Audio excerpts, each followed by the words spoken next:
नमस्कार दोस्तों, आप सभी को मैं मेरे YouTube चैनल पर स्वागत करता हूं। आज तक मैं मेरे चैनल के माध्यम से आप सभी को कल्कि अवतार की अवतरण गाथा को सुनाते आया हूं, जो हमारे उड़ीसा के प्रसिद्ध भविष्यवाणिका ग्रंथों पर लिखा गया है।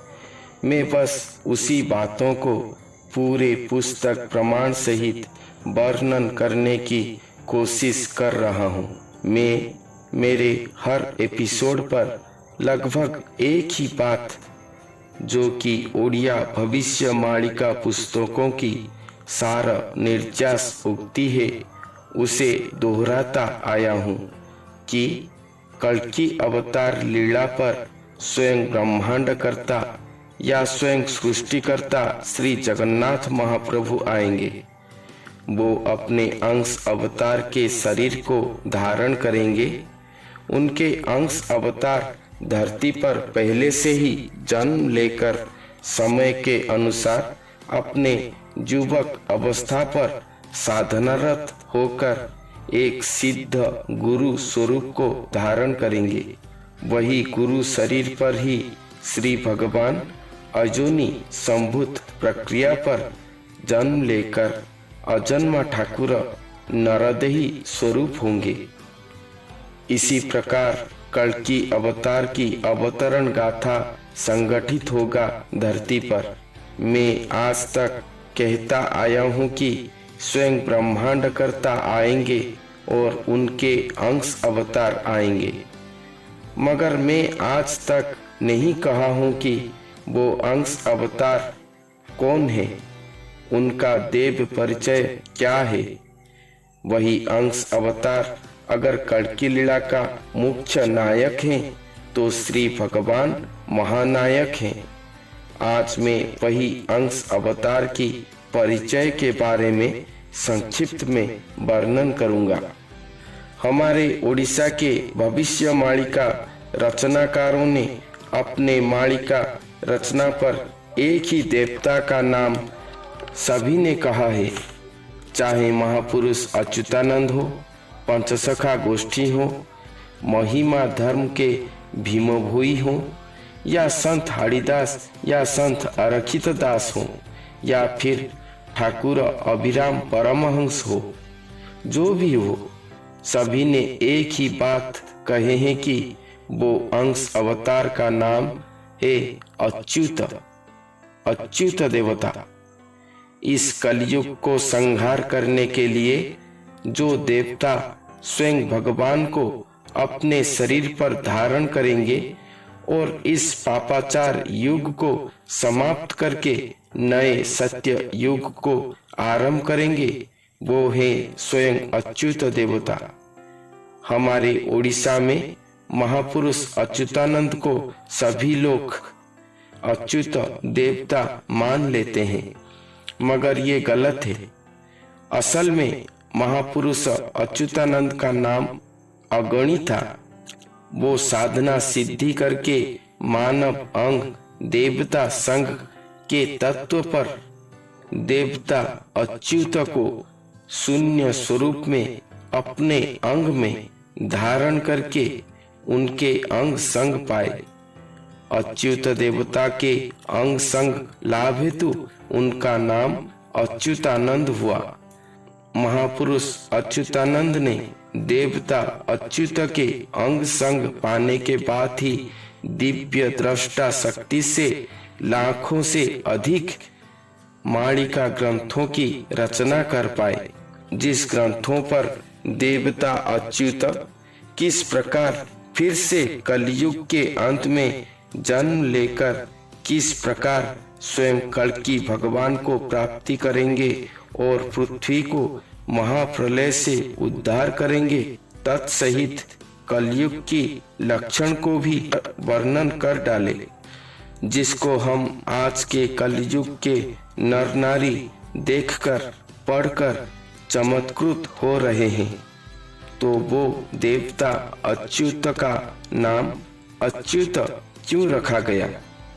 इसके लिए महापुरुष ने लिखे हैं, च्युत नुहे मति जार सेहिटी अच्युत। अर्थात इस कलयुग की अंत लाने के लिए स्वयं सृष्टिकर्ता भगवान को धरती पर लाना पड़ेगा। इस लक्ष्य पर अंश अवतार आएंगे। ये लक्ष्य से वो कभी भी च्युत नहीं होंगे। ना समय, ना काल, ना दु परिस्थिति, कोई भी उन्हें च्युत नहीं कर पाएंगे। इसीलिए उनका नाम अच्युत होगा। इस विषय पर हमारे शिशु अनंत दास जी के मालिका ग्रंथ पट्टा मडान पुस्तक पर लिखा गया है, गुरु बोली जाकू मानिबु नंदन सेही तो अच्युत मूर्ति, दिन काटुथिब श्रीपद को ध्याई बोइले अनंत स्थिति। गुरु बोली जाकू मानिबु नंदन सेही तो अच्युत मूर्ति, दिन काटुथिब श्रीपद को ध्याई बोइले अनंत स्थिति। कलयुग के अंत पर स्वयं भगवान जो गुरु स्वरूप को धारण करेंगे, वो गुरु स्वयं अच्युत मूर्ति हैं और वो हमेशा श्री भगवान के श्री पाद पद्म को ध्यान करते हुए अपना जीवन बिताते होंगे। जो हमेशा श्री पाद पद्म को ध्यान करते होंगे, वो केवल ही केवल भक्त होकर रहे होंगे, भक्ति भाव से रहे होंगे। कभी भी एक क्षण के लिए भी प्रभु पद को नहीं चाहे होंगे। कभी भी नहीं कहे होंगे कि मैं ही वो प्रभु हूँ, क्योंकि भक्त का स्वभाव ही है अपने आप को छुपाना, अपने आप को दीनहीन करके रखना, जन गहरी से दूर रखना। वही अच्युत मूर्ति ही अनंत शक्ति पर स्थित हुए होंगे, अर्थात वो अच्युत ही स्वयं अनंत है, क्योंकि कोई भी उनका अंत ही नहीं कर पाएंगे या कोई भी उनका अंत नहीं कर सकेंगे। ओडिशा के पंचसखा में जसवंत दास जी ने अपने जसवंत मालिका पुस्तक पर लिखे हैं कि अच्युत नामरे च्युतटी नाही, सेही अच्युतम गुरु गोसाई, सेही मोर संगी जुग जुगर, सत्य वाक्य मने रख कुमर, बेनी भावमूर्ति एकोई काया, एक रूपरेटी नथाए माया, तेणु दुई एक रूप हुअंती, एक भाव अटे जुगल मूर्ति। ए तत्वमान गुपतु गुपत रामचंद्र दास रखिबु चित्त। यहाँ पर महापुरुष के पंक्ति माध्यम से स्वयं भगवान कहते हैं कि अच्युत नाम पर च्युत नहीं, अर्थात अच्युत एक ऐसा नाम है कि उनसे कोई भी च्युत नहीं हो पाएंगे।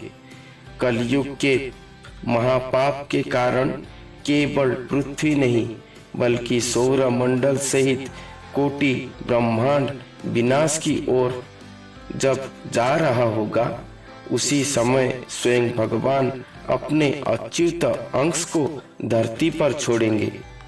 धरती पर स्वयं अच्युत देही शक्ति को देखकर पूरे कोटि ब्रह्मांड अपने स्थान पर स्थिर रहेंगे, च्युत नहीं होंगे। अच्युत शक्ति एक ऐसा शक्ति है, मान लो खुद ही एक विराट चुंबक शक्ति है, तो सभी शक्तियां, महाशक्तियां, सभी देवी देवता, कोटि ब्रह्मांड सभी लोहा की तरह हैं, जो धरती पर उन्हें देखकर जो जहां पर हैं, वो सब अपने आप ही आकर्षित होकर उनके पास खींचते चले आएंगे। अच्युत एक ऐसे देवता होंगे जिनसे च्युत होकर कोई भी नहीं रह पाएगा। शायद इसीलिए स्वयं भगवान जो चारों युग तक गुप्त थे, जिनका शरीर रूप रेख कुछ भी नहीं था, वो स्वयं भगवान धरती पर अपने शून्य अरूप रूप को धारण करके आए या उन्हें आना पड़ा। इससे पता लगता होगा कि अच्युत भगवान का मानसिकता, प्रभु प्रीति, कर्म दक्षता, धर्म प्रतिभा, क्या कहोगे, वो सबसे परिपूर्ण या ससंपूर्ण स्वरूप है। इसीलिए तो अच्युत, जिनका मति कभी च्युत नहीं होता या जिनसे कोई भी च्युत नहीं हो पाएंगे, मुक्ति प्राप्ति के लिए उनसे कोई पुण्य आत्मा च्युत होकर नहीं रह पाएगा या मृत्यु प्राप्ति के लिए कोई दुर्जन आत्मा, दुरात्मा, पापात्मा उनके नजर से च्युत होकर बच नहीं पाएगा। कोई देवी देवता, पुण्य शक्ति, चाहे वो स्वर्ग, मर्त्य, पाताल पर जहां पर भी हो, उनसे विच्युत होकर रह नहीं पाएंगे। सभी को उनके पास आना पड़ेगा। ना ही कोई दुष्ट शक्ति जीवित होकर रह पाएंगे। इसीलिए ही तो वो स्वयं अच्युत है। वो अच्युत ही श्री भगवान का गुरु गोसाई स्वरूप है। ये बात स्वयं सृष्टिकर्ता भगवान कह रहे हैं कि वो मेरा गुरु गोसाई है। हर युग पर वो श्री भगवान के साथ संग संग होकर रहे हैं। ये सत्य वाक्य है। पंक्ति के थर्ड लाइन पर श्री भगवान कहते हैं कि बेनी भाव मूर्ति एकोई काया, एक रूपरेटी नथाए माया। पंक्ति के थर्ड लाइन पर श्री भगवान कहते हैं कि बेनी भाव मूर्ति एकोई काया, एक रूपरेटी नथाए माया। अर्थात अगर अनुभव पर देखोगे तो वो दो स्वरूप, दो भगवान है। एक अंश अवतार अच्युत देवता गुरु स्वरूप जो संसार का मुक्तिदाता, तो दूसरा स्वयं ब्रह्मांड कर्ता भगवान। ये दो हैं। दोनों का स्वरूप या मूर्ति स्वरूप भी अलग है। एक मनुष्य स्वरूप तो स्वयं भगवान का शून्य ब्रह्म स्वरूप दारु ब्रह्म स्वरूप है।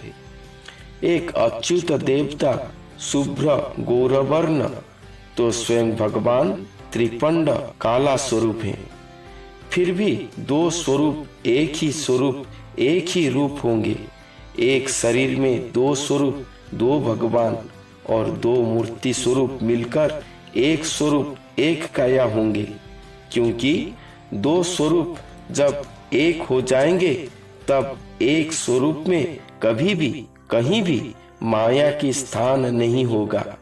स्वयं भगवान का अन्य नाम मायाधर है। माया उनका छाई की तरह है। जैसा हम हैं तो हमारा छाई हमारे पास ही होगा। उसी तरह श्री भगवान जहाँ होंगे वहां पर उनका माया जरूर भयंकर स्थिति में होगा। बिना माया की श्री भगवान कोई लीला खेला, कोई काम ही नहीं करते। मगर इस माया को दूर रखने के लिए स्वयं भगवान अपने गुरु स्वरूप अच्युत देवता के शरीर पर एकाकार हो गए, एक स्वरूप हो गए। दो रूप मिलकर एक रूप हो गए, ताकि उनके बीच उनका माया का भी स्थान नहीं है। केवल ही केवल दो स्वरूप, दो भगवान, दो प्रेम स्वरूप की मिलन होगा और वो एक स्वरूप कहलाएंगे। पंक्ति के फोर्थ लाइन पर कहते हैं कि तेणु दुई एक रूप हुअन्ति, एक भाव अटे जुगल मूर्ति। इसीलिए ही तो दो एक स्वरूप हुए हैं। देखने में तो वो एक स्वरूप है, मगर वो जुगल स्वरूप होकर विराजमान करे हैं। ये तत्वमान गुपतु गुपत रामचंद्र दास रखिबु चित्त। अर्थात कल्कि अवतार के ये जो महातत्व है, जो महातत्व को मैं अभी आप सभी के सामने उपस्थापन किया हूँ, ये तत्व, ये महातत्व गुपतु गुपत यानी कि गुप्त से महागुप्त है। इसको कहीं पर प्रकाश न करने के लिए ही महापुरुष अच्युतानंद जी ने अपने शिष्य रामदास को कह रहे हैं, कलयुग में कल की अवतार अथवा इस जगत का मुख्य धारण करता स्वयं अच्युत देवता है। उनके शरीर पर स्वयं ब्रह्मांड कर्ता विराजमान करे हैं। महापुरुष अच्युत गुरुनाथ साधना करते हुए साधारण मानव देही से असाधारण ब्रह्मदेही होंगे। उसके बाद ही गोलोकपुर निवासी महाब्रह्म स्वयं ब्रह्मांड करता श्री जगन्नाथ महाप्रभु उनके शरीर को धारण करेंगे। दो ब्रह्म स्वरूपों की मिलन होगा। नदी सागर में मिलता है, नदी सागर में मिलता है, सागर महासागर की भी तो कहीं मिलन हुआ होगा। नदी सागर का मिलन लोक दृष्टि में आता है, मगर सागर महासागर की मिलन के बारे में सभी अनजान रहते हैं। कोई उसके बारे में बात नहीं करता, या ये बात सबकी अलक्ष्य में ही रह जाता है, क्योंकि वहाँ कोई शोर नहीं होता। बाहर से सब कुछ शांत होता है या एक दिखाई देता है, अंदर ही अंदर सब होता है। उसी तरह एक मानव शरीर के अंदर ब्रह्म स्वरूप और महाब्रह्म स्वरूप की मिलन हो रहा होगा। बाहर से वो साधारण देही स्वरूप, मगर अंदर ही अंदर महामिलन की महारास लीला चल रहा होगा। दो स्वरूप मिलकर एक स्वरूप होंगे। वो स्वरूप ब्रह्म स्वरूप ही है। जैसे विष्णु धरती पर अवतार लेकर एक मानव शरीर धारण करते हैं और धरती के ऊपर विहार करते हैं, उसी तरह दो ब्रह्म स्वरूप, दो भगवान मिलकर एक मानव देही स्वरूप होंगे और इस धरती पर अपना श्री अभिनव पाद पद्म रखकर मही भ्रमण करेंगे, मही पर विहार करेंगे। यही बात कलयुग के अंत पर भियान होगा, जिसका नायक देवता अच्युत है तो महानायक श्री जगन्नाथ महाप्रभु स्वयं सृष्टि करता है।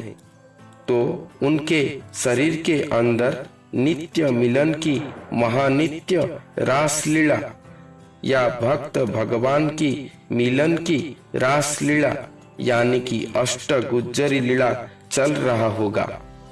इसीलिए ही तो ये अवतार को देखकर स्वयं महापुरुषों ने श्लोक लिखे हैं कि अच्युतं जगन्नाथं साक्षात विष्णु स्वरूपकं कलिजुगे भियाणंश्च अष्टगुज्जरी प्रकाशितं। अच्युतं जगन्नाथं साक्षात विष्णु स्वरूपकं कलिजुगे भियाणंश्च अष्टगुज्जरी प्रकाशितं। अष्टगुज्जरी रासलीला अर्थात जहाँ अपने भगत के लिए भगवान स्वरूप धारण करे होंगे, मगर अपने भगत की प्रेम में भगवान इतना विभोर हो उठेंगे कि स्वयं भगवान अपने प्रभुपन को छोड़कर खुद ही अपने भगत का भृत्य होकर भगत का नाम नित्य जपते हुए मही भ्रमण करेंगे।